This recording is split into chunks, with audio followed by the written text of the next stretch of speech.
परम पूज्य आचार्य श्री विद्यासागर जी महाराज महान आचार्य हैं, जिनका ज्ञान और चर्या अतुलनीय और श्रेष्ठ है।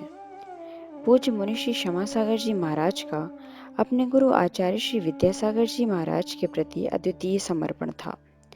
उनके जीवन से जुड़े अनेक संस्मरणों को मुनिश्री ने अपनी पुस्तक आत्मान्वेषी में संकलित किया है।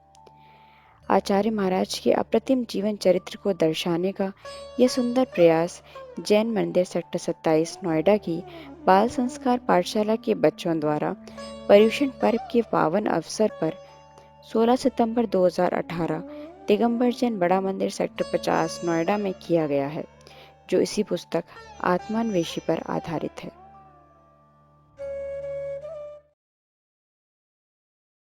आने की प्रथम सीढ़ी ज्ञान और विद्या होती है और ज्ञान और विद्या की प्रथम सीढ़ी पाठशाला होती है। सन 2006 में जब मैं नोएडा आया था, तब मुझे देख के बहुत अजीब सा लगता था कि हमारे पूरे नोएडा में एक भी बाल पाठशाला नहीं चलती थी।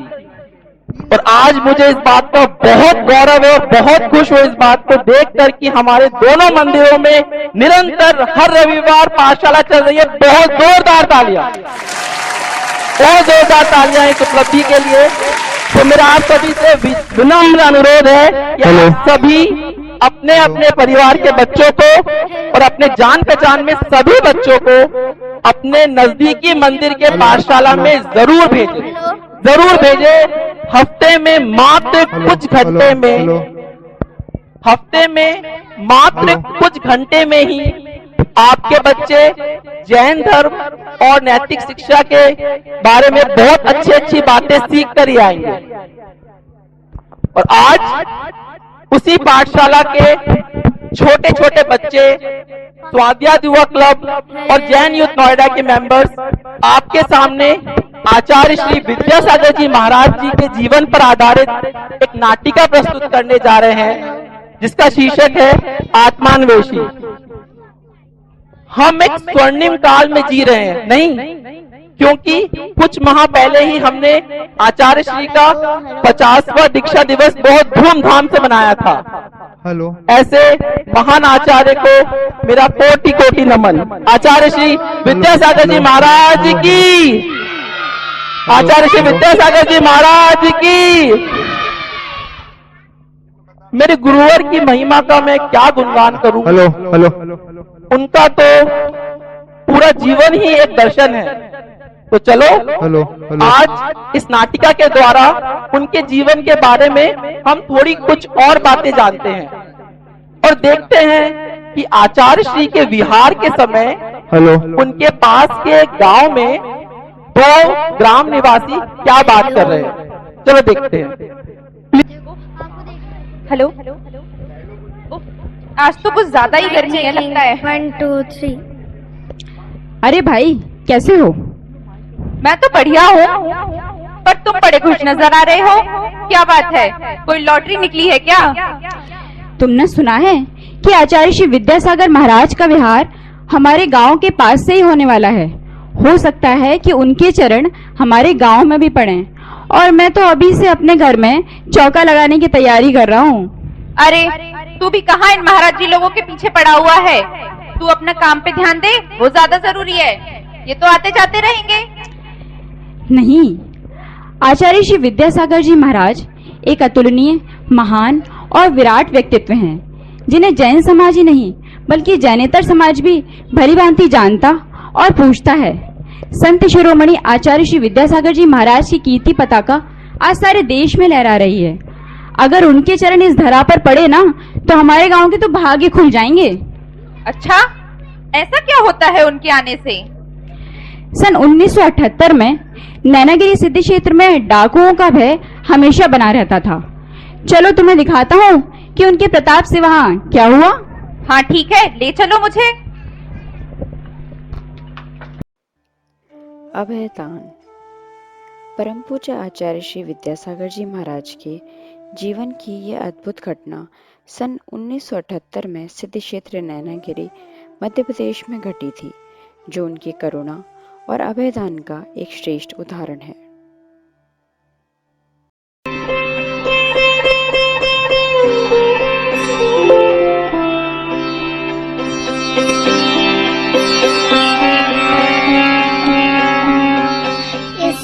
नैनागिरी सिद्ध क्षेत्र में आचार्य श्री विद्यासागर जी महाराज का चातुर्मास हो रहा है। हाँ भाई, आचार्य श्री इस बियर जंगल में चातुर्मास कर सचमुच हम पर कृपा कर रहे हैं। पर यहाँ पर तो डाकुओं का डेरा है। ऐसे खतरनाक डाकू है जो यहाँ आने वाले यात्रियों को लूट लेते हैं, किसी को नहीं छोड़ते। सचमुच आचार्य श्री निर्भय हैं, तभी ऐसी वीरान जगह पर चातुर्मास कर रहे हैं। हाँ, सभी की यही भावना है कि उनका चातुर्मास निर्मित हो, डाकू लोग कोई बाधा न डाले। अरे वो देखो, यहाँ पर तो डाकू आ गए। हे भगवान, अब क्या होगा?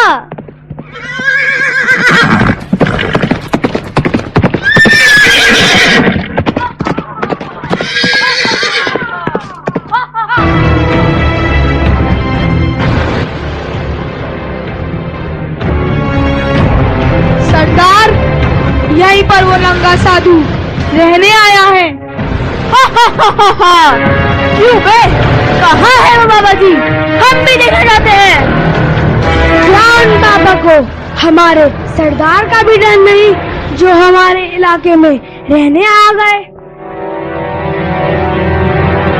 क्या तुम लोगों ने उससे बताया नहीं कि हमारी सरदार की इजाजत के बिना इधर कोई नहीं आ सकता? चलो साथियों, उन बाबा को देखने चलते हैं।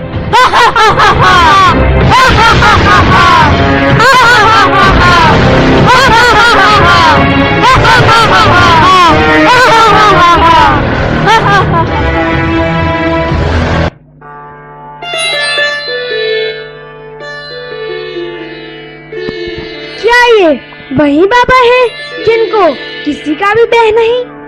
हाँ, ये बाबा तो कितने शांत हैं। ऐसा लगता है इन्हें किसी का भय नहीं। ऐसे महाराज तो हमने आज तक नहीं देखे।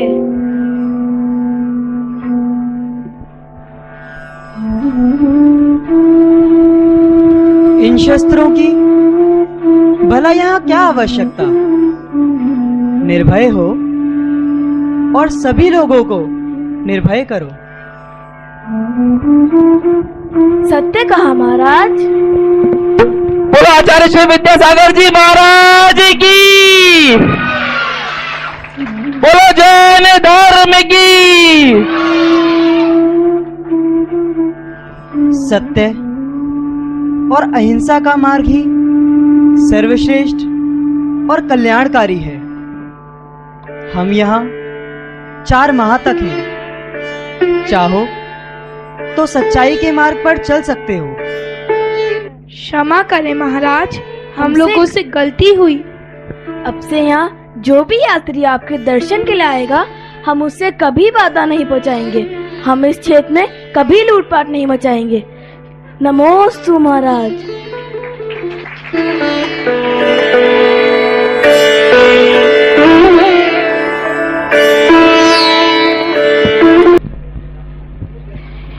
जो ज्योति सा मेरे हृदय में रोशनी भरता रहा, वो देवता जो सांस बन मेरे हृदय में आता रहा, जाता रहा, वह देवता। परम पूज्य क्षमासागर जी महाराज ने ये पंक्तियां आचार्य श्री को समर्पित की। और तुमने देखा कि आचार्य श्री के चातुर्मास के बाद श्रावकों को नैनागिरी सिद्धि क्षेत्र में कभी कोई बाधा नहीं आई, बल्कि कई बार डाकू लोग श्रावकों की मदद करते हुए भी पाए गए। हाँ, ये सब तो ठीक है, लेकिन मुझे ऐसा लगता है कि इस पंचम काल में किसी भी मुनि में कठोर मुनिचर्या पालन करने का सामर्थ्य नहीं है। नहीं, ऐसा नहीं है। हमारे आचार्य महाराज तो इस पंचम काल में भी चतुर्थ काल जैसी उत्तम चर्या का पालन करते हैं। अगर उनके सारे नियम बताने बैठ जाऊं ना, तो आज का तो प्रोग्राम ही खत्म हो जाएगा। तुम्हें पता है कि आचार्य महाराज कई बार 36-36 घंटे एक ही आसन में बैठकर सामायिक करते हैं। ठंड के दिनों में नदी के किनारे रेत पर रात गुजारते हैं, बिना बताए ही विहार करते हैं। सोने के लिए मात्र काष्ठ या भूमि का ही उपयोग करते हैं। चटाई का तो उनका आजीवन का त्याग है। निश्चित ही उनकी चर्या श्रेष्ठ है। चलो तुम्हें दिखाता हूं उनकी श्रेष्ठ चर्या का एक उदाहरण। ये बात है सन 1980 की, जब दिसंबर की कड़ी ठंड में आचार्षी का विहार मुक्तागिरी के पास अम्बाड़ा गांव से हो रहा था। चलो फिर मुझे भी ले चलो अम्बाड़ा गांव। चलो। श्रेष्ठ साधना। अगले दृश्य में हम आचार्य श्री विद्यासागर जी महाराज के जीवन से जुड़ा एक संस्मरण देखेंगे जो उनके श्रेष्ठ साधना के बारे में बताता है। यह घटना है 1980 की, जब आचार्य श्री अपने संघ के साथ विहार करते हुए सिद्ध क्षेत्र मुक्तागिरी के पास अम्बाड़ा गांव से जा रहे थे।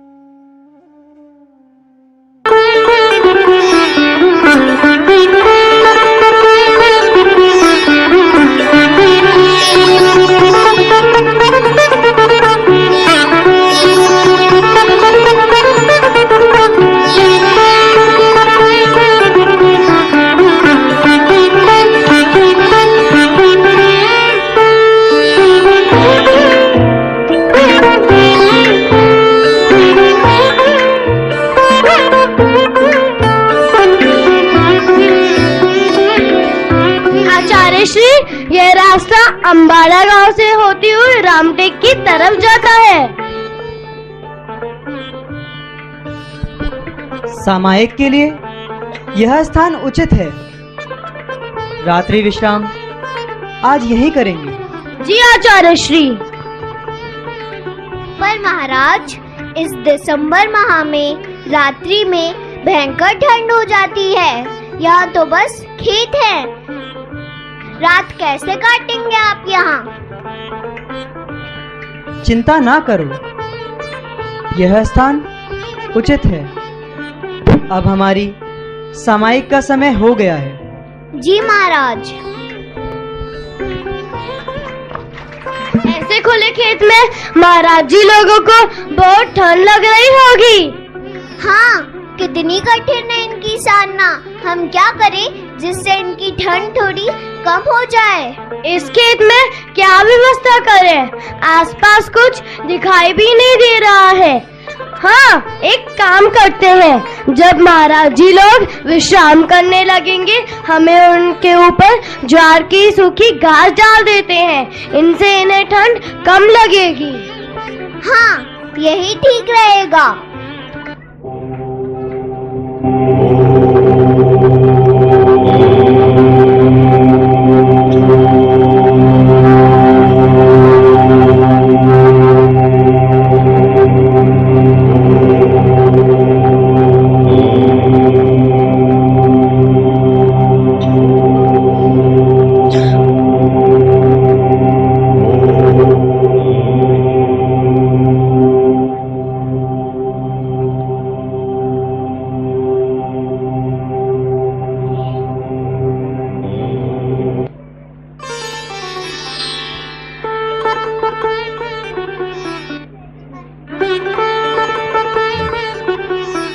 नमोस्तु महाराज।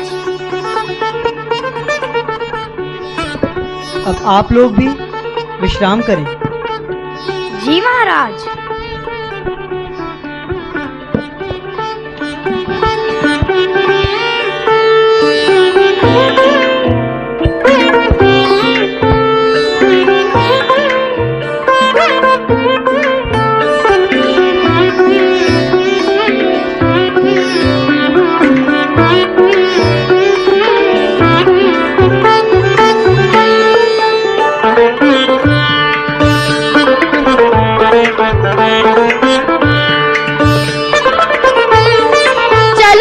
अब घास डाल देते हैं। हाँ, चलो भाई।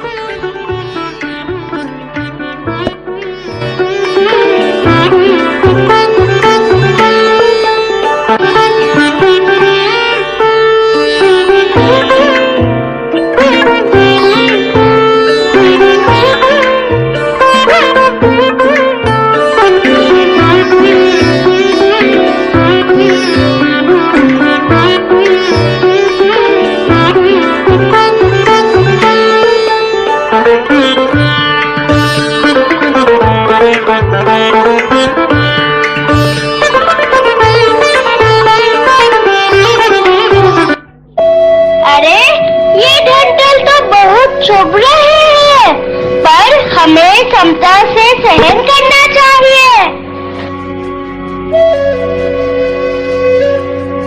हाँ, आचार्य महाराज ने कोई प्रतिकार नहीं किया, हमें भी क्षमता धारण करनी चाहिए।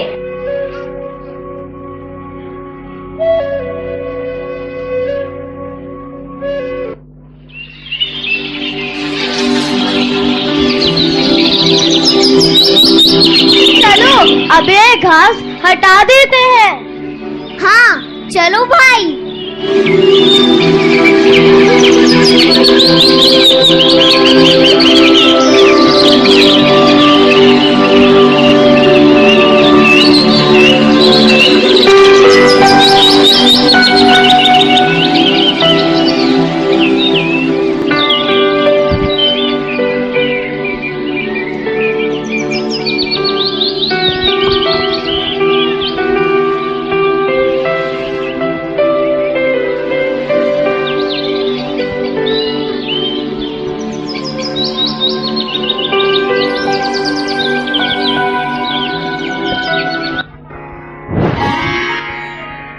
नमोस्तु महाराज।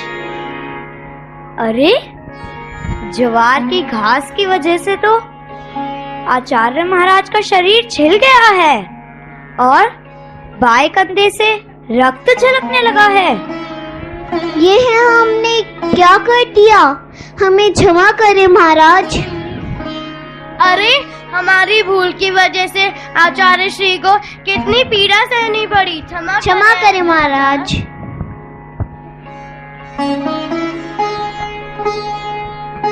देखो, कल सारी रात कैसे कर्म निर्जरा करने का अवसर मिला। ऐसे अवसर का तो लाभ उठाना चाहिए। बोलिए आचार्य श्री विद्यासागर जी महाराज की जय। बोलो आचार्य श्री विद्यासागर जी महाराज की जय। बोलो जैन धर्म की जय। आप महान है गुरुदेव, जो हर परिस्थिति में इतनी समता रखते हैं। आपकी साधना श्रेष्ठ है। बोलिए आचार्य श्री विद्यासागर जी महाराज की जय। समस्त मुनि संघ की जय। इतनी पीड़ा सहने और शरीर से इतना लहू बह जाने के बाद भी उन्होंने निर्दोष रूप से अपनी चर्या का पालन किया। ऐसी श्रेष्ठ चर्या के धारक आचार्य श्री विद्यासागर जी महाराज को मेरा शत-शत नमन है, शत-शत नमन है। मैं भी ऐसी श्रेष्ठ चर्या के धारक आचार्य श्री के दर्शन करना चाहता हूँ। अब तो मुझे उनके बारे में, उनके जीवन के बारे में सब कुछ जानना है। उनके बारे में कुछ बताना तो मेरा सौभाग्य है। चलो आज मैं तुम्हें उनके जन्म से दीक्षा तक की पूरी कहानी सुनाता हूँ। तुम्हें ले चलता हूँ अतीत के उस स्वर्णिम समय में, सन 1946 में कर्नाटक राज्य में सदलगा ग्राम में मलप्पा जी और श्रीमंती जी के घर, जहाँ ऐसे महान योगी का जन्म हुआ। हाँ चलते हैं फिर सदलगा ग्राम में। विद्याधर का गर्भकाल। उन महान जीव के गर्भ में आने पर उनकी माता श्रीमंती जी और पिता श्री मलप्पा जी को शुभ संकेत मिले। वो समय था सन 1946 का और स्थान था सदलगा ग्राम, कर्नाटक, जब उन पुण्यशाली माता की कोख मंदिर जैसी पवित्र हो गई थी। यहाँ से शुरू होता है आचार्य श्री के जन्म से लेकर दीक्षा तक का सफर।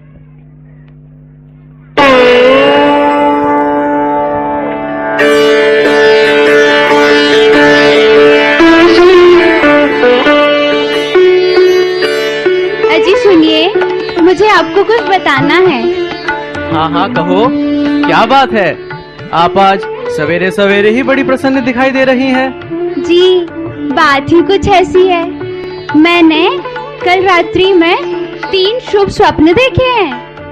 अच्छा, कौन से स्वप्न देखे हैं आपने? हमें भी बताएं। जी मैंने देखा कि दूर से एक चक्र घूमता हुआ आ रहा है और मेरे कक्ष में आकर रुक गया अभी चक्र को रुके एक पल भी नहीं हुआ था कि बादलों के मध्य से दो तीर्थंकर भगवान चले आ रहे हैं। अरे वाह, ये तो बहुत ही सुंदर स्वप्न है। और कल रात मैंने भी एक स्वप्न देखा। अरे आगे तो सुनिए। फिर मैंने देखा कि दो चारण रिद्धिधारी मुनिराज चले आ रहे हैं और मैंने उन्हें नवदा भक्ति पूर्वक आहार भी दिए। अच्छा, आपने क्या स्वप्न देखा, मुझे भी बताएं। मैंने देखा कि मैं एक आम के पेड़ के नीचे खड़ा हूँ। झाड़ियों में से एक सिंह दौड़ता हुआ आया और हमारे मुख में प्रवेश कर गया। ये तो अद्भुत है।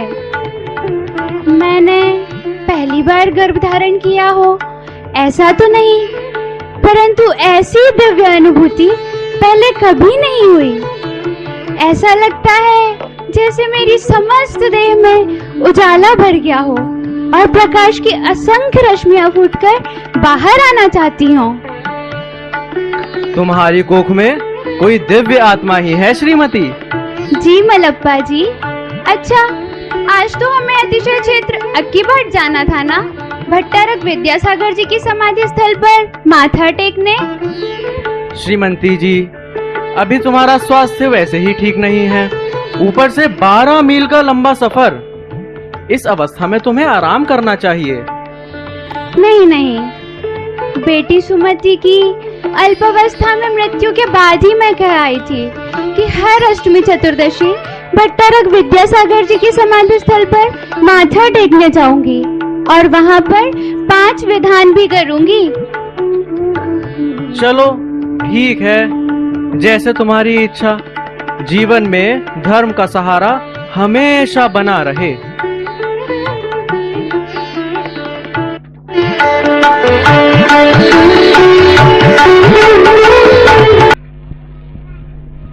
अच्छा, मेरे मन में एक सवाल उठ रहा था कि श्रीमती जी द्वारा देखे गए सपनों का भी कोई विशेष अर्थ है क्या?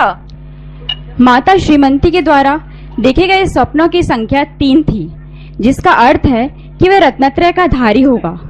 चक्र देखने का अर्थ है कि वह धर्म तीर्थ का प्रवर्तन करने वाला होगा। तीर्थंकर की मुद्रा देखने का अर्थ है कि वह तीर्थंकर के पथ का अनुगामी होगा।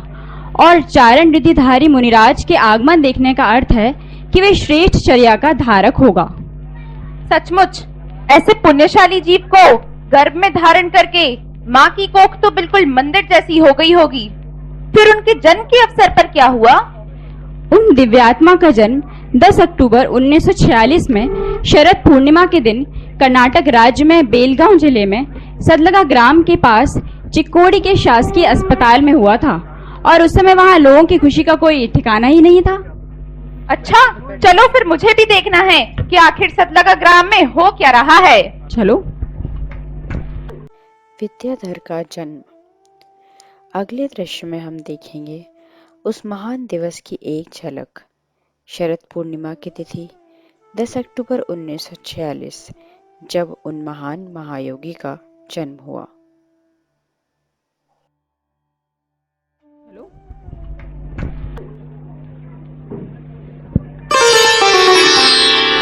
अरे क्या हुआ? अरे मलप्पा जी, शरद पूर्णिमा के शुभ दिन आपको चांद सा बेटा हुआ है।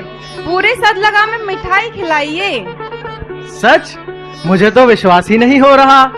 हाँ, इतना सुंदर बालक है कि नजर ही नहीं हटती। आप जाकर श्रीमती जी से मिलाए, हमें बहुत कार्य करना है। ठीक है।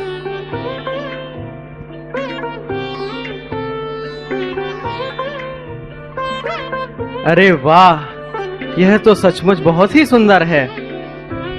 अच्छा, इसका नाम क्या रखेंगे? शरद? नहीं नहीं, इसका नामकरण तो मैं पहले ही कर चुकी हूँ, भट्टारक विद्यासागर जी की समाधि पर माथा टेकते समय। सोचा था अगर अब की बार पुत्र हुआ तो उसका नाम विद्याधर ही रखूंगी।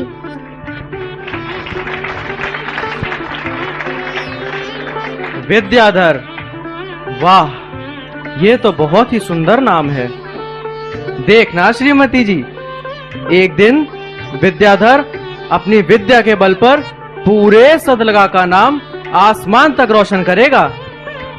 हाँ, देखिए अभी से इसके जन्म की खुशी में सब कैसे उत्सव मना रहे हैं। हम भी देखते हैं। हाँ श्रीमती जी।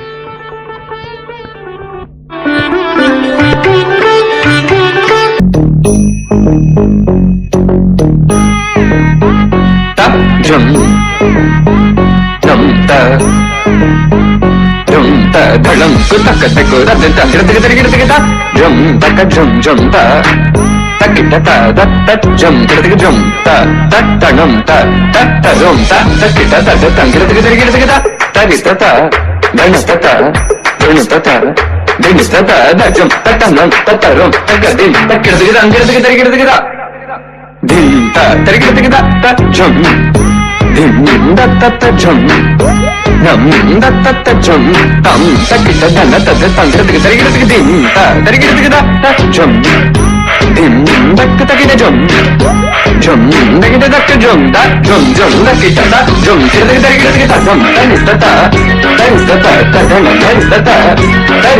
तरिगिरद ता धन ता झुम तनिस धन तद तंगिरद ता तरिगिरद ता झुम धिम दत्त झुम नम दक तकिट झुम ता धिम तुम नम तद तंगिरद तरिगिरद ता धन ता तरिगिरद धन ता झुन ता धिम तरि ता धन ता तदि धन तद तंगिरद तरिगिरद ता धिम तरिगिरद ता धिम तरिगिरद ता धिम तरिगिरद ता धिम तरिगिरद ता झुम तरिगिरद ता तंगिरद तरिगिरद धिम तरिगिरद तरिगिरद। अच्छा, मुझे एक बात बताओ कि क्या वे बचपन से ही इतने आदर्श थे या थोड़ी बहुत शैतानी भी करते थे? और उनके भाई बहनों के प्रति व्यवहार कैसा था? बचपन से ही वे एक मेधावी छात्र थे। वे 6 भाई बहन थे। पिता मलप्पा जी ने अपने पुत्रों के नाम तीर्थंकरों के नाम पर रखे, महावीर, शांतिनाथ और अनंतनाथ। विद्याधर उनकी द्वितीय संतान थे, जिनका नाम भट्टारक मुनि विद्या सागर की स्मृति में रखा गया था। उनकी 2 पुत्रियां थीं, शांता और सुवर्णा। अच्छा, और वे पढ़ाई में कैसे थे? क्या उन्होंने भी कभी हम सब की तरह बचपन में पिताजी से मार खाई है? अरे नहीं, वे तो बचपन से ही विलक्षण प्रतिभा के धनी थे। धार्मिक और लौकिक दोनों तरह की ज्ञान प्राप्ति में लगे रहते थे। चलो तुम्हें दिखाता हूँ विद्याधर का बचपन। हाँ, चलते हैं। विद्याधर का विद्या अध्ययन। मेधावी विद्याधर लौकिक और धार्मिक क्षेत्र में बचपन से ही अव्वल रहे। आइए देखते हैं उनके बचपन की एक घटना।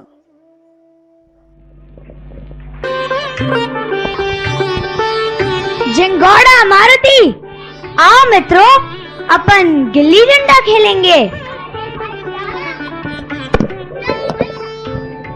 हम आ गए तोता, चल खेलते हैं।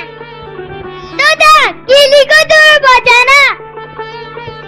तोता तो गिल्ली को जोर से मारता है, देखना तो कितनी दूर जाएगी। हो गई गिल्ली।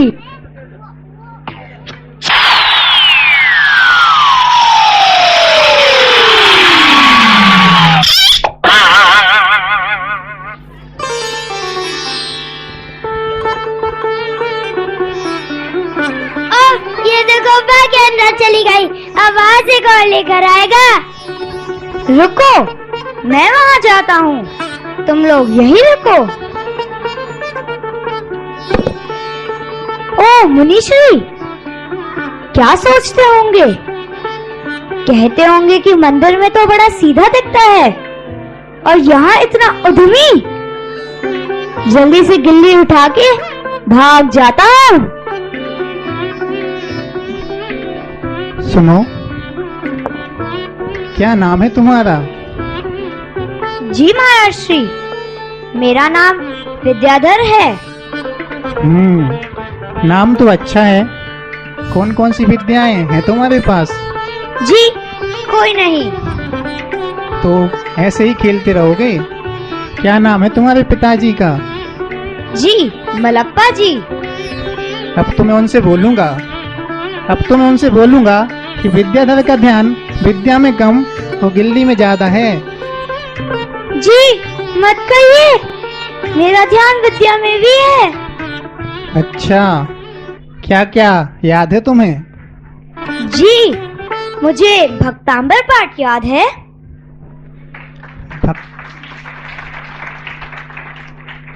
भक्तामर जी, क्या तुम्हें पता है भक्तामर जी किसने लिखा है? जी हाँ, भक्तांबर पाठ मांगतुंग आचार्य ने 6ठी शताब्दी में लिखा है। अरे वाह, तुम तो काफी प्रतिभावान हो। क्या तुम इसे सुना भी सकते हो? जी हाँ, मैं आपको अभी सुना सकता हूँ। तो सुनाओ। भक्तामर प्रणत मौली मणि प्रभाणा मुत्योतकम दलित पाप तमोवितानम सम्यक प्रणम्य जिन पाद योगम योगादा वालंबनम भव जले पतताम जनानाम। बहुत अच्छे। जोरदार तालियां। इतने मधुर ध्वनि में हमें भक्तांबर पाठ सुनाने के लिए तालियां रुकनी नहीं चाहिए। जोरदार तालियां। तुम्हारे मुख से पहले काव्य का शुद्ध उच्चारण सुन के ही मुझे प्रतीत हो गया कि तुम्हें भक्तामर जी कंठस्थ याद है। अगली बार मुझे मोक्ष शास्त्र और सहस्र नाम याद करके सुनाना। जी महाराज, मैं आपको याद करके जरूर सुनाऊंगा। नमोस्तु महाराज। नित नित आत्म विकास हो।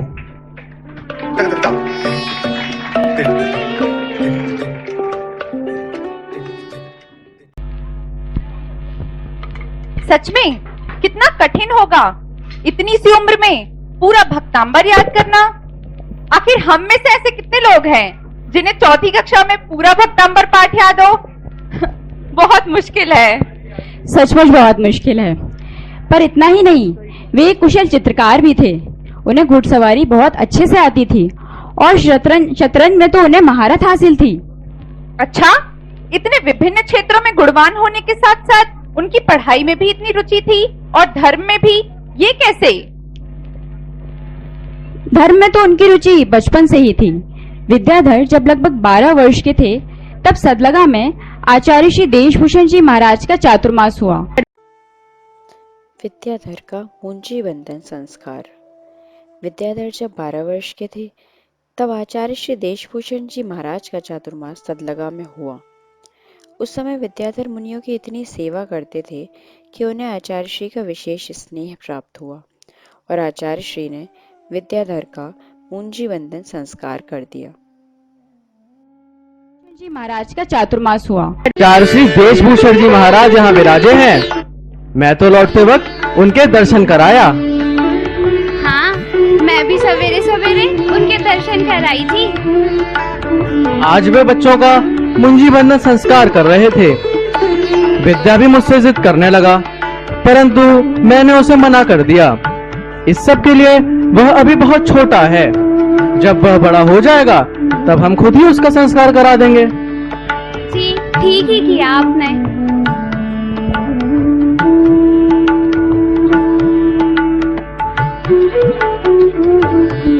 अरे ये क्या हो गया भैया आपको? अरे ये मेरे लाल को क्या हो गया है? माँ, पिताजी, देखो देखो, आचार्य श्री ने मेरा मुंजी बंधन संस्कार कर दिया। विद्या, मैंने तुम्हें मना किया था ना, इसके लिए तुम अभी छोटे हो। आचार्य श्री मुझे बहुत गौर से देख रहे थे और फिर बोले कि ये बात तो बहुत योग्य है और मेरा संस्कार कर दिया। अरे वाह भैया, आप धोती में बहुत अच्छे लग रहे हो। पर यह तो बताओ कि हम मुंजी बंधन संस्कार में क्या करना होता है? दीदी, आज मुझे दिन भर कुछ नहीं खाना है। शाम को 5 घरों में से भिक्षा मांगकर अन्न लाना है और फिर शाम को उसी अन्न से बना भोजन करना है। व्रतों के प्रतीक के रूप में मैंने जनेऊ धारण किया है। मैंने बाल भी कटवाए हैं और सफेद धोती पहनी है। अच्छा, तो फिर अब इस संस्कार की लाज जीवन भर रखना। जी माँ। आपको याद है माँ, 2-3 वर्ष पहले जब शेडवाल गांव में आचार्य श्री शांति सागर जी महाराज आए थे, तब हम सब उनके दर्शन को गए थे।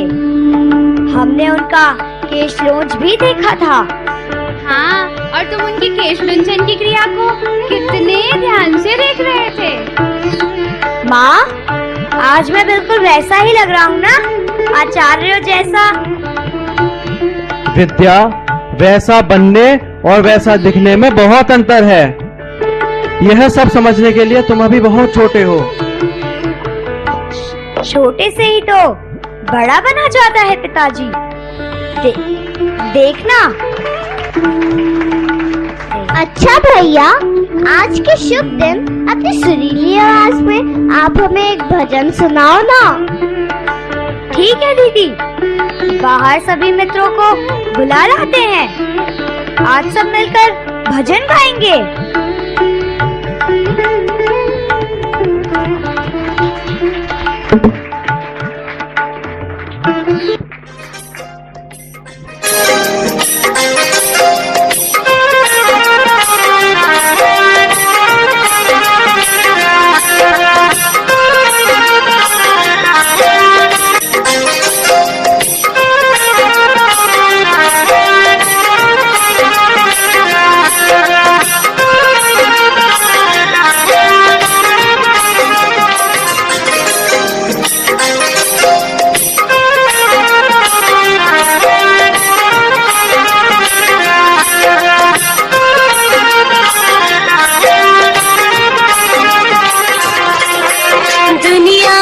सबसे न्यारा यह आत्मा हमारा, दुनिया में सबसे न्यारा यह आत्मा हमारा।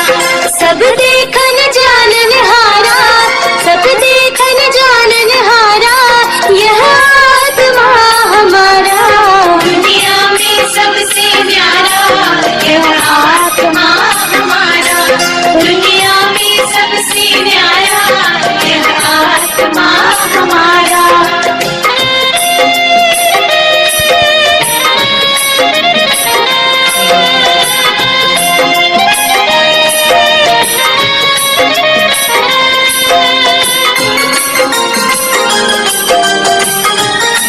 तालियां बजती रहो बच्चों के लिए, छोटे छोटे बच्चों के लिए तालियां बजती रहनी चाहिए।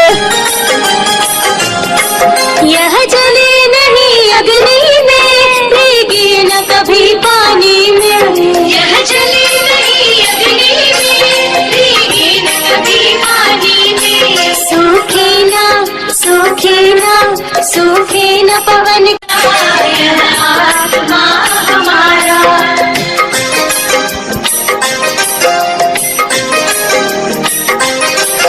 शस्त्रों से कटे नहीं काटा, नहीं तोड़ सके कोई भाटा, शस्त्रों से कटे नहीं काटा, नहीं तोड़ सके कोई भाटा।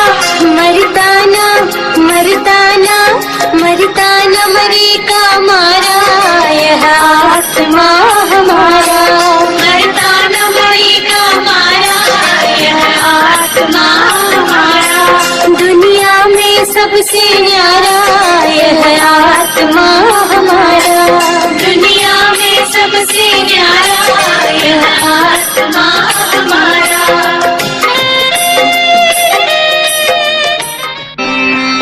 जोरदार तालियां छोटे छोटे बच्चों के लिए। वाह, कितना सुंदर नृत्य प्रस्तुत किया है हमारे इन छोटे छोटे बच्चों ने। तो मूंजी बंधन कराने के बाद तो विद्याधर एकदम ब्रह्मचारी भैया जैसे दिखने लगे। तो क्या उन्होंने उसी वक्त वैराग्य ले लिया था? नहीं, पर 18-19 वर्ष के वैरागी विद्याधर का मन छटपटाने लगा और उस समय आचार्य श्री शांति सागर जी महाराज के शिष्य मुनि श्री अनंत कीर्ति जी महाराज का चातुर्मास हुआ और फिर विद्याधर ने अपने भाव उन्हें निवेदित कर दिए। मुनि श्री ने उन्हें मार्गदर्शन दिया। मात्र 19 वर्ष की उम्र। इस उम्र में तो हमें अपने भले बुरे की भी समझ नहीं होती थी। मात्र 19 वर्ष की उम्र में ही विद्याधर ने गृह त्याग की योजना बनाना शुरू कर दिया था। देखते हैं अगला दृश्य। हाँ। विद्याधर का देशभूषण जी महाराज के पास जयपुर जाना। 18-19 वर्ष की आयु से ही विद्याधर का मन संसार से विरक्त होने लगा और उन्होंने अपने पिताजी मलप्पा जी से आचार्य श्री देशभूषण जी महाराज के पास जाने की आज्ञा मांगी।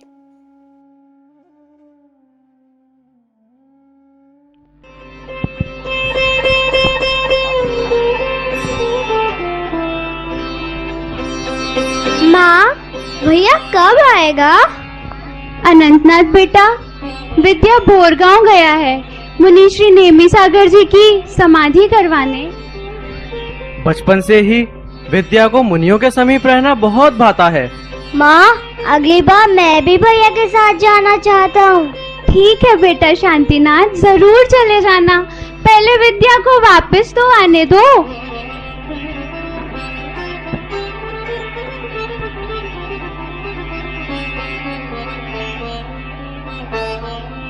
माँ, पिताजी, मैं आ गया। मुनि श्री नेमी सागर जी महाराज की समाधि बहुत अच्छे से हो गई।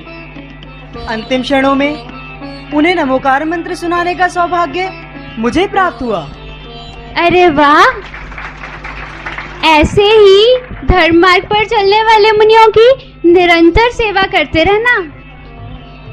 हाँ माँ, आज मैंने आचार्य श्री शांति सागर जी महाराज के शिष्य मुनि श्री अनंत कीर्ति जी महाराज के दर्शन भी किए। हाँ, वे भी तो यहीं पास के ही मंदिर में विराजमान हैं। मैं भी सवेरे उनके दर्शन कर आई थी। हाँ माँ, उन्होंने मुझे बहुत अच्छी अच्छी बातें भी बताई। विद्या, तुम 8 दिन बाद घर आए हो, थक गए होगे। जाओ अंदर जाकर आराम कर लो। पिताजी, मुझे आपसे कुछ कहना है। बोलो विद्या। पिताजी, मैं जयपुर जाना चाहता हूँ। जयपुर क्यों जाना चाहते हो अब तुम भला? तुम्हें मालूम भी है कि जयपुर यहाँ से कितना दूर है। अभी तुम इतने बड़े भी नहीं हो गए कि जयपुर तक अकेले चले जाओ। पिताजी तो मना कर रहे हैं, पर मुझे तो जाना ही है। परम पूज्य मुनि श्री अनंत कीर्ति जी महाराज ने कहा था, आत्महित हेतु ज्ञान और चारित्र के संगम आचार्य श्री देशभूषण जी महाराज की शरण स्वीकार करो। जानता हूं माँ, पिताजी और सभी भाई बहनों का मेरे प्रति बहुत अधिक स्नेह है। यदि किसी को बताया तो कोई मुझे जाने नहीं देगा, परंतु इसी मोह पाश में बंधा रहा तो आत्मकल्याण नहीं कर पाऊंगा। बिना किसी को बताए घर से चले जाना ही सही रहेगा। अपने मित्र जिनगौड़ा को भी साथ लेकर चला जाता हूँ। बोलो आचार्य श्री विद्यासागर जी महाराज की।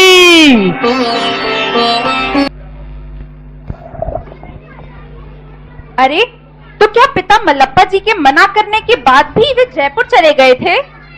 वे दृढ़ संकल्पी थे और 20 वर्ष की आयु में ही घर छोड़कर आचार्य श्री देशभूषण जी महाराज के पास जयपुर चले गए थे। पर उनके किसी मित्र ने तो उनकी मदद की होगी ना? उनके मित्र मारुति ने उन्हें पैसों की व्यवस्था की और उनके मित्र जिनगौड़ा उनके साथ चले गए। तो फिर उनके परिवारजनों का क्या हुआ? विद्याधर के बारे में कुछ पता ना लग पाने के कारण पूरा परिवार शोक में डूब गया। उनकी माता का तो चिंता से बुरा हाल था और सभी बच्चे भी बहुत परेशान थे।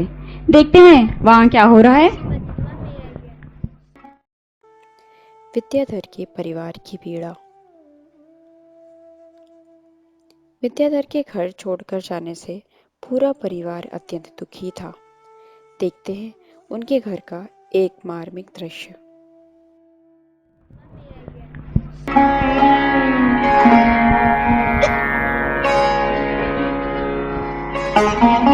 बच्चों, मैंने भोजन परोस दिया है, तुम सब भोजन कर लो। हाँ माँ, ठीक है। अरे दीदी, आप भोजन क्यों नहीं कर रही हो? आपने कल भी कुछ नहीं खाया था। माँ ने भी तो 2 दिन से कुछ नहीं खाया।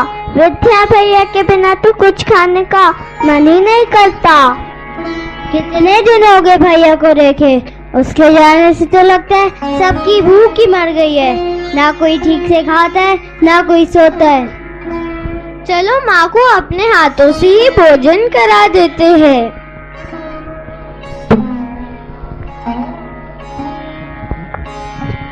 माँ, आप क्या कर रही हो? दही से नवनीत निकाल रही हूँ बेटा, विद्या को बहुत पसंद है ना।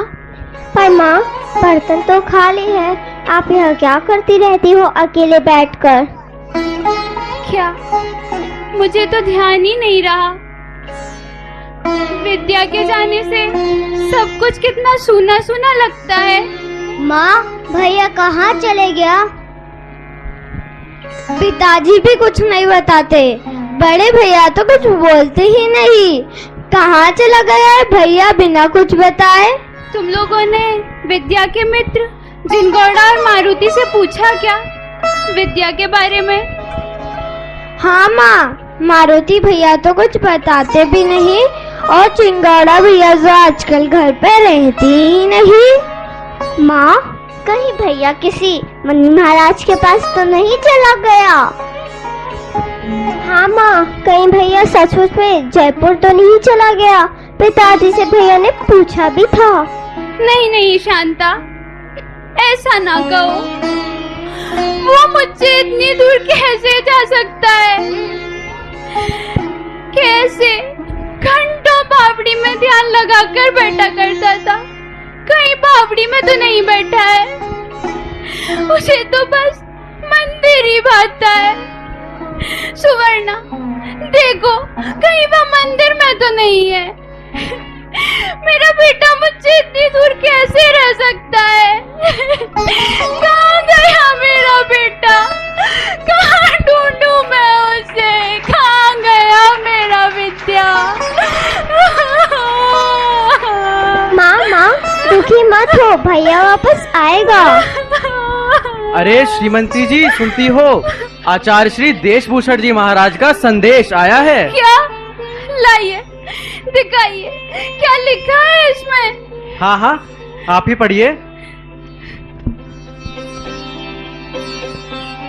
आपका बेटा हमारे पास है, चिंता नहीं करना।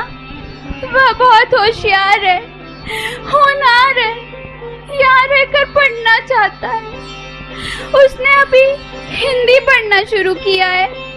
उसका विचार पूरे चौमासे पढ़ने का है। देखो उसका विचार आगे क्या बनता है। उसका मित्र जिनगौड़ा उसके साथ में आया है। लो, आखिर तुम्हारे बेटे की खबर आ ही गई।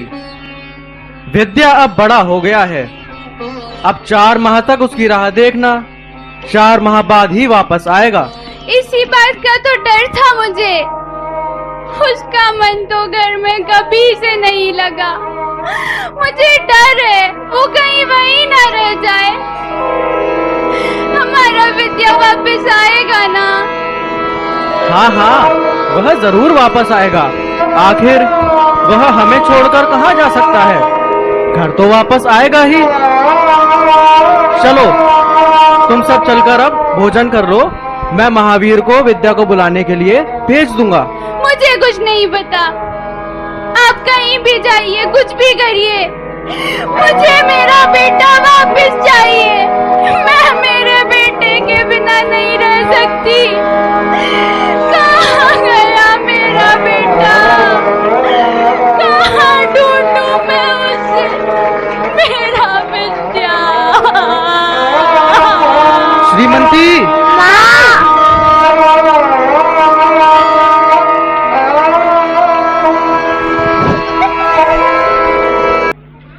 सच में ये देखकर तो आज मुझे यकीन हो गया कि एक माँ के लिए उसके बच्चे से बिछड़ने जितनी बड़ी पीड़ा और कोई नहीं हो सकती। सचमुच क्या बीतती होगी ना उन पर।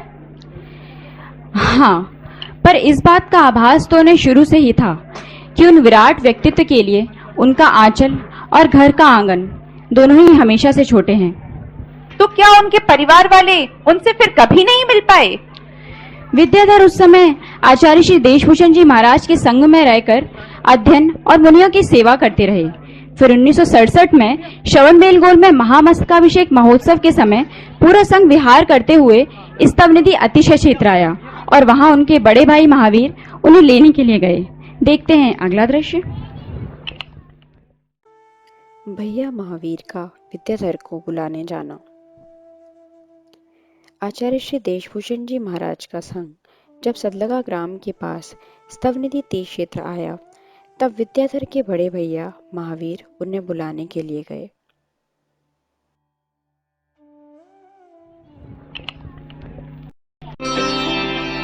नमोस्तु महाराज।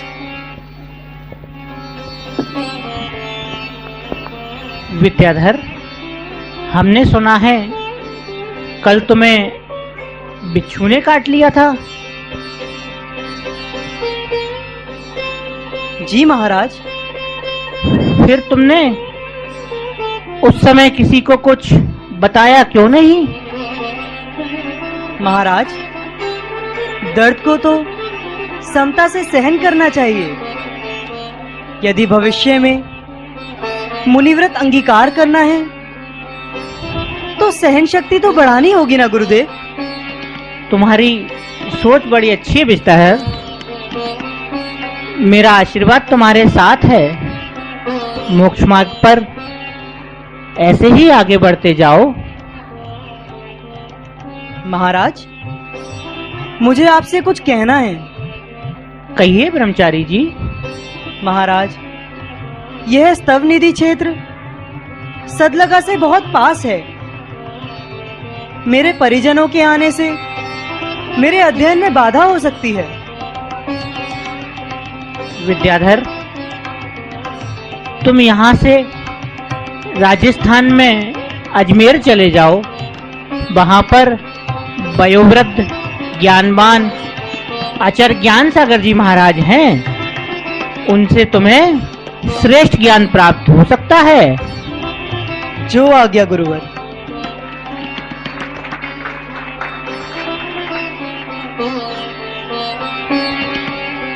नमोस्तु महाराज। क्यों महावीर, विद्याधर को लेने आए हो? जी महाराज। ले जाओ, पर उसका मन नहीं लगेगा। ये बैरागी है, साधु सेवा में इसका मन लगता है। इसका समर्पण अलौकिक है। ये जाना चाहे तो ले जाओ। जी।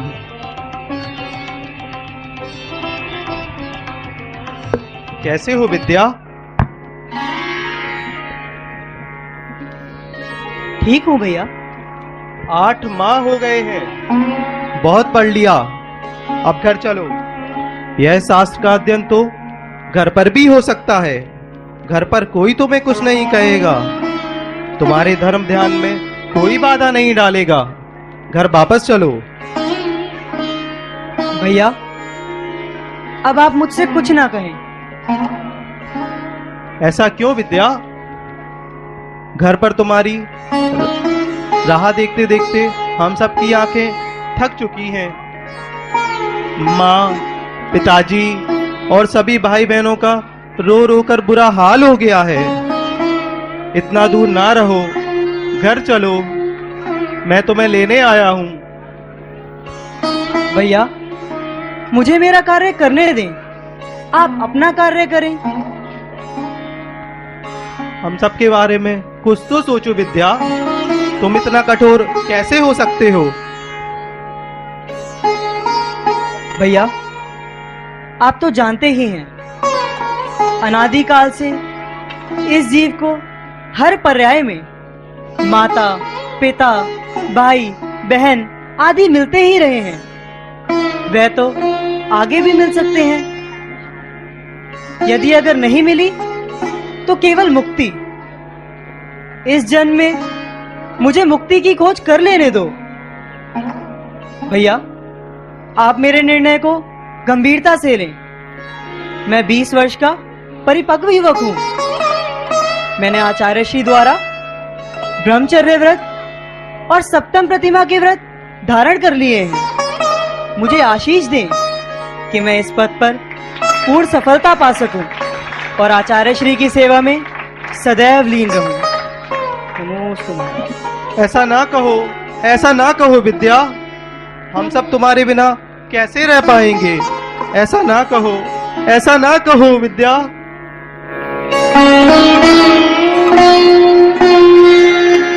आचार्य श्री देशभूषण जी महाराज से आज्ञा लेकर वे ज्ञान सागर जी के पास अजमेर गए। अजमेर में उन्हें कजौड़ी मल जी मिले, जो उन्हें ज्ञान सागर जी के पास मदनगंज किशनगढ़ में ले गए। अच्छा, इन्हीं आचार्य ज्ञान सागर जी से तो विद्यासागर महाराज जी ने दीक्षा ली थी ना? ये वही ज्ञान सागर जी हैं। वे उस समय के महान आचार्य थे और ज्ञान के अप्रतिम भंडार थे, और यहीं से शुरू हुई विद्याधर की यात्रा, ज्ञान के सागर में डुबकी लगाकर स्वयं विद्या के सागर बनने तक की। आइए फिर देखते हैं अगला दृश्य। ब्रह्मचारी विद्याधर का मुनिश्री ज्ञान सागर जी से मिलन। ज्ञान पिपासु ब्रह्मचारी विद्याधर का महामुनि राज ज्ञान सागर जी से प्रथम मिलन 1967 में अजमेर के समीप मदनगंज किशनगढ़ में हुआ। देखते हैं उनके प्रथम संवाद का अनुपम दृश्य।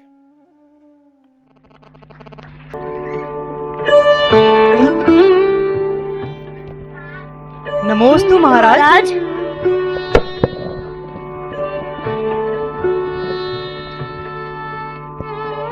महाराज, यह ब्रह्मचारी जी सुदूर दक्षिण भारत से आपके पास ज्ञान अर्जुन हेतु आए हैं।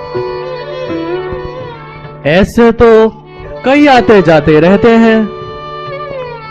मैं जाने के लिए नहीं आया हूँ। अच्छा, क्या नाम है तुम्हारा?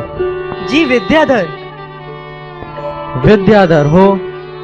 विद्याधर लेकर उड़ जाओगे विद्याधरों की तरह? नहीं महाराज, नहीं। मैं उड़ने नहीं, रमने आया हूँ। आपकी पावन चरण रज में रमने। क्यों कजौड़ी मल जी, विश्वास कर लो ब्रह्मचारी पर। हाँ महाराज, ये ब्रह्मचारी जी अपनी यात्रा में 3 दिन का उपवास कर आपको ढूंढते ढूंढते यहाँ आए हैं। विश्वास कीजिए महाराज, मैं ज्ञानार्जन कर भागूंगा नहीं। किस स्थान से आए हैं आप? महाराज, मैं दक्षिण भारत में कर्नाटक राज्य के सदलगा ग्राम से आया हूँ। आचार्य श्री देशभूषण जी महाराज ने मुझे आपके पास जाने का मार्गदर्शन दिया था। आप तो वाकई में काफी दूर से आए हैं। कितने दिन रुकेंगे फिर? मेरा तो जीवन पर्यंत आप ही के चरणों में रहना चाहता हूँ।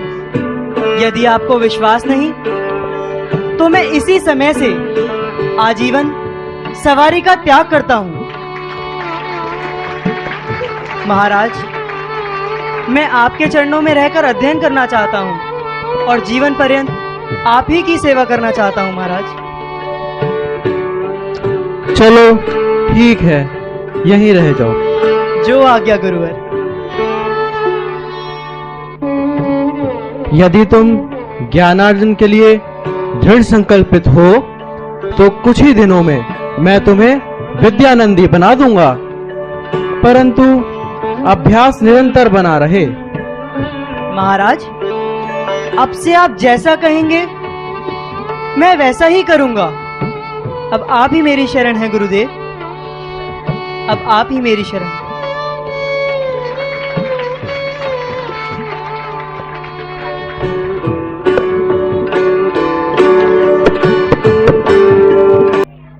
सच में आज मैंने ये सीख ली है कि किसी भी शिष्य के महान बनने के पीछे उसके गुरु का हाथ अवश्य होता है। सही कहा। विद्याधर आचार्य श्री के पास ज्ञान ज्ञान अर्जित करते रहे और उनकी वृद्धावस्था में उनकी सेवा करते रहे। देखते हैं आगे गुरु शिष्य का एक दृश्य, जहां गुरु शिष्य की परीक्षा ले रहे हैं। हाँ, चलते हैं। शिष्य की परीक्षा। ज्ञान मूर्ति महाकवि ज्ञान सागर जी महाराज के सानिध्य में विद्याधर पूर्ण समर्पण से ज्ञान अर्जित करते रहे और गुरु की सेवा करते रहे। अगले दृश्य में हम विद्याधर की परीक्षा देखेंगे, जो गुरु शिष्य के अद्भुत संबंध के बारे में बताता है। चलते हैं। नमोस्तु महाराज।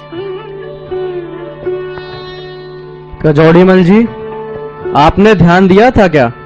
विद्या रात को कुछ पढ़ता भी है या बस सो जाता है?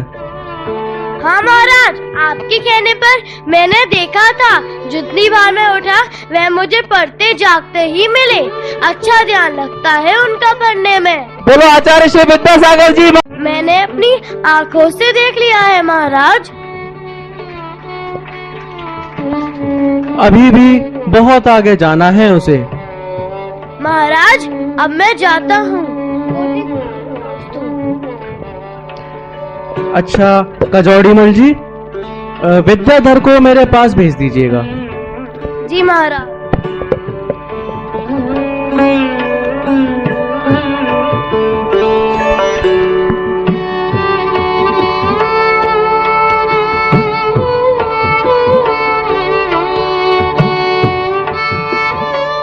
नमोस्तु महाराज। धर्म वृद्धिरस्तु। अध्ययन कैसा चल रहा है? जी अच्छा चल रहा है। अच्छा, चलो आज तुम्हारी परीक्षा ली जाए। जी महाराज। ब्रह्मचारी जी, इस पिच्छिका को पुनः बना सकते हो? जी हाँ महाराज। परंतु कैसे? पहले कभी बनाई है क्या? नहीं, पर देखता रहा हूँ। तो क्या देखने पर से बना डालोगे? जी महाराज। अच्छा, बनाकर दिखाओ।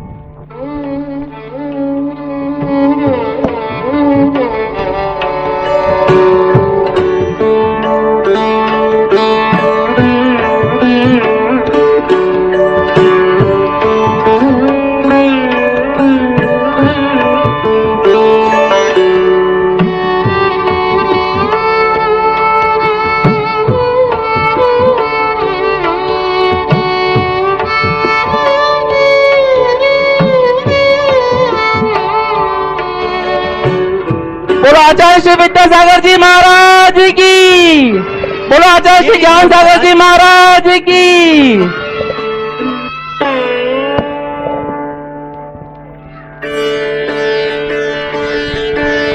ब्रह्मचारी जी, अब आप समझदार हो चुके हैं। तप पूर्ण, संयम पूर्ण और सेवा पूर्ण हो चुका है आपका ज्ञान। अब आप सच में पिछी लेने योग्य हो गए हैं। सब आप ही की कृपा है गुरुदेव। मैं देख रहा हूँ कि भाषाओं का भी तुम्हें अच्छा ज्ञान हो गया है। पढ़ने के बाद यदि चिंतन मनन गहन हो तो पढ़ा हुआ फलित होता है।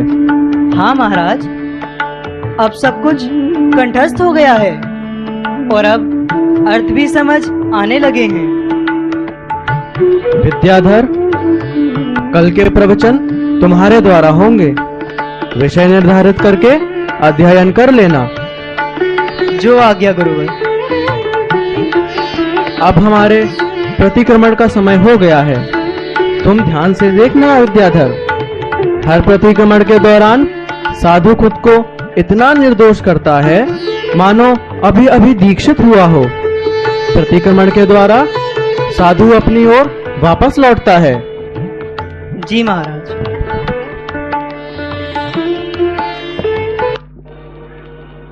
ओम नमः सिद्धेभ्यः। काल अनंत भ्रम्यो जग में, सहिया दुख भारी। जन्म मरण नित किए पाप को है अधिकारी। कोटि भवांतर माही मिलन दुर्लभ सामायिक। धन्य आज मैं भयो योग मिलियो सुखदायक।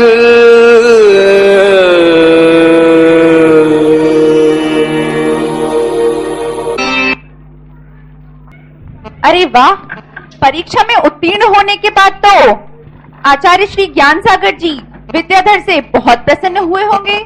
सही कहा, वे अपने शिष्य की लगन और साधना से अत्यंत प्रसन्न थे और उन्होंने 22 वर्ष के विद्याधर को जिन दीक्षा देने का निर्णय ले लिया। विद्याधर की मुनि दीक्षा।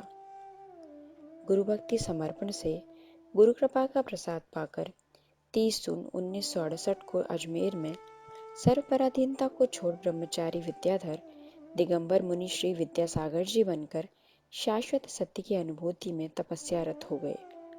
आइए हम भी बने साक्षी उन अपराजय साधक की स्वर्णिम दीक्षा दिवस की। दीक्षा देने का निर्णय ले लिया। क्यों महाराज अपने नए शिष्य विद्याधर को मुनि दीक्षा दे रहे हैं? पर उनकी उम्र तो मात्र 22 वर्ष है। इतनी छोटी उम्र में मुनि दीक्षा देना क्या उचित होगा? अच्छा, आज सुबह के प्रवचन सुने थे, उन्हीं विद्याधर जी ने दिए थे। ज्ञान और साधना का पूर्ण तेज है उनके मुख पर और बोलने की शैली तो अनुपम है। तब तो आचार्य श्री का निर्णय उचित होगा। जिस तरह से आचार्य श्री ने अध्ययन करा रहे हैं और जिस तरह से वो उनके अनुरूप ढल रहे हैं, निश्चित ही भविष्य का बहुत शुभ संकेत है ये। कल समाज की मीटिंग हुई थी दीक्षा महोत्सव को लेकर। सभी लोगों को अलग अलग दायित्व सौंप दिए थे। चलो हम भी चलकर अपना अपना काम समझ लेते हैं। हाँ चलो भाई।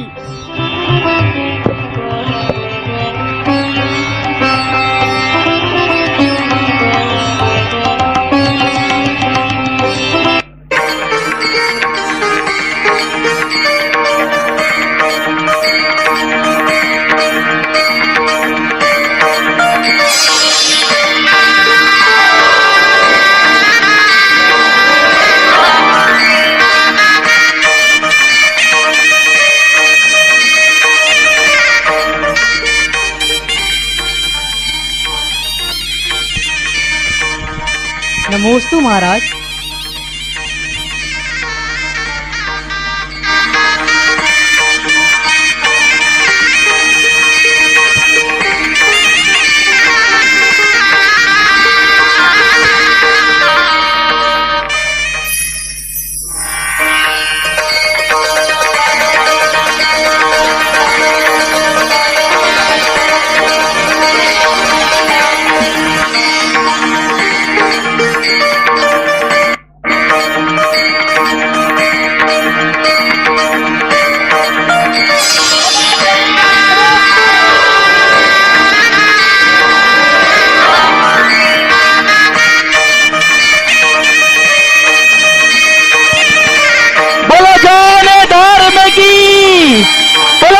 विद्यासागर जी महाराज की।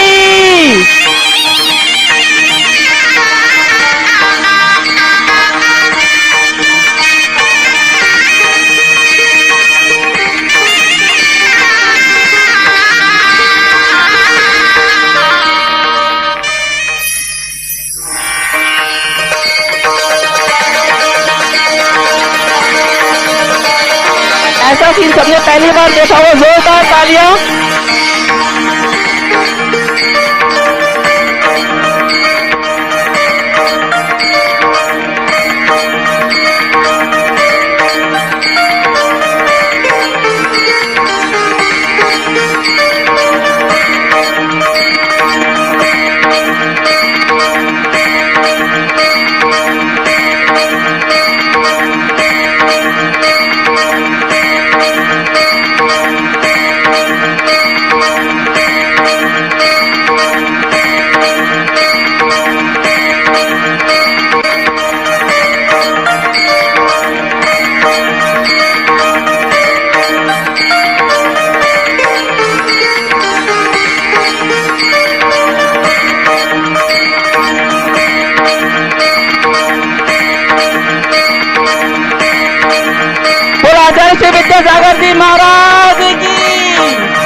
मैं सकल चराचर जीवों को क्षमा करता हूँ। सभी मुझे क्षमा करें। मैं अंतिम तीर्थंकर भगवान महावीर द्वारा प्रारूपित अनादिकालीन श्रमण धर्म स्वीकार करता हूँ। मैं समस्त पूर्वाचार्यों की शरण स्वीकार करता हूँ।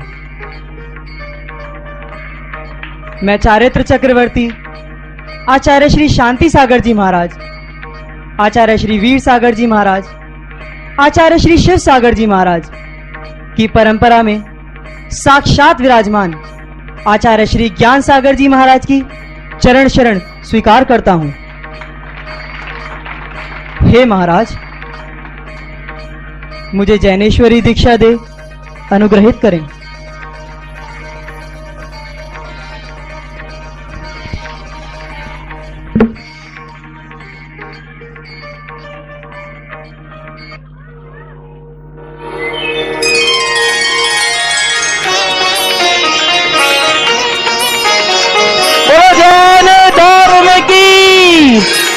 आचार्य श्री विद्यासागर जी महाराज की।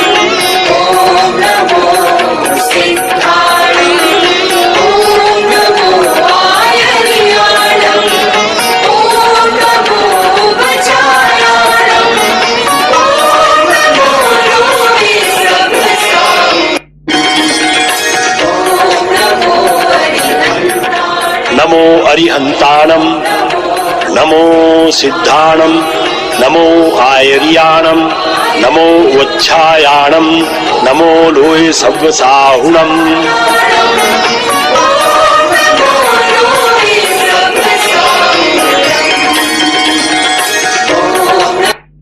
अयम सम्यक दर्शन संस्कार हि मुनौ स्फुर्तु स्फुर्तु। अयम सम्यक ज्ञान संस्कार हि मुनौ स्फुर्तु स्फुर्तु। अयम सम्यक चारित्र संस्कार हि मुनौ स्फुर्तु स्फुर्तु। अयम बाह्याभ्यंतर तपः संस्कार हि मुनौ स्फुर्तु स्फुर्तु। अयम चतुरंग वीर्य संस्कार हि मुनौ स्फुर्तु स्फुर्तु। बोलो आचार्य श्री ज्ञान सागर जी महाराज की। संस्कार बोलो जैन धर्म की। अयम चतुर्शीति लक्षण संस्कार हि मुनौ स्फुर्तु स्फुर्तु।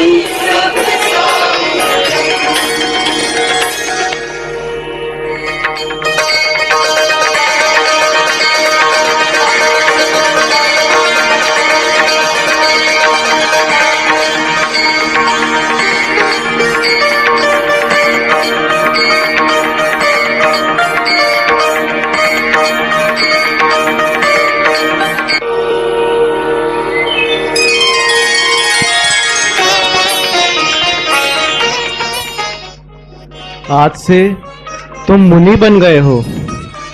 अब से तुम्हें आत्मकल्याण के लिए निरंतर आगे बढ़ते रहना है।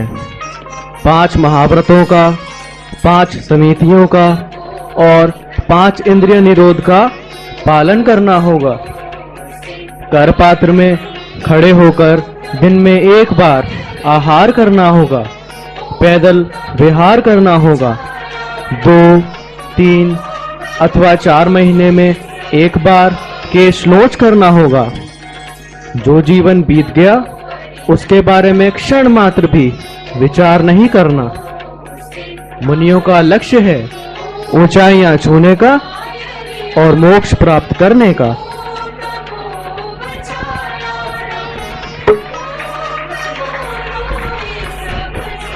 जी महाराज, अब से मैं साधु के योग्य आचरण रखूंगा और ऊंचाइयों को छूने। आचार्य श्री ज्ञान सागर जी महाराज की। बोलो मुनि श्री विद्यासागर जी महाराज की। बोलो मुनि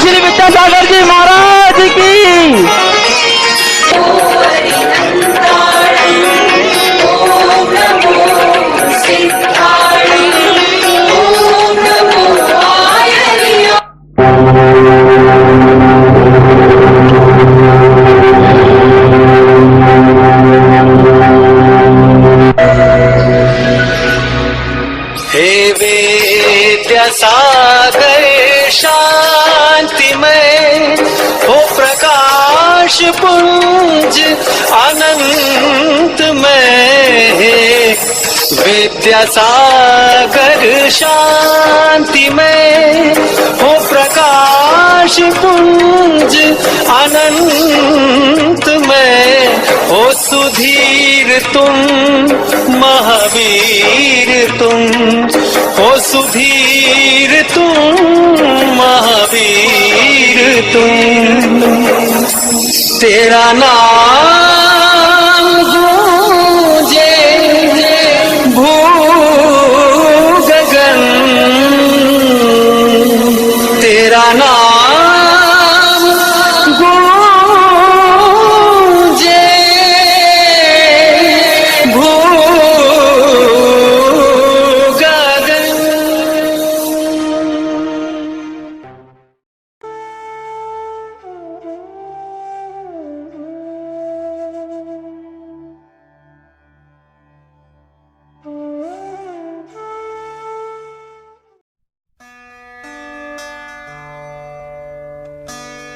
दीप उनका, रोशनी उनकी, दीप उनका, मैं जल रहा हूं। रोशनी उनकी, दीप उनका, मैं जल रहा हूं। रास्ते उनके, सहारा भी उन्हीं का। रास्ते उनके, सहारा भी उन्हीं का, मैं चल रहा हूं। शब्द उनके, हर भाव उनका। शब्द उनके, हर भाव उनका, मैं लिख रहा हूं। प्राण उनके, हर समर्पित सांस उनकी, मैं जी रहा हूं। प्राण उनके, हर समर्पित सांस उनकी, मैं जी रहा हूं। दीप उनका, रोशनी उनकी, मैं जल रहा हूं।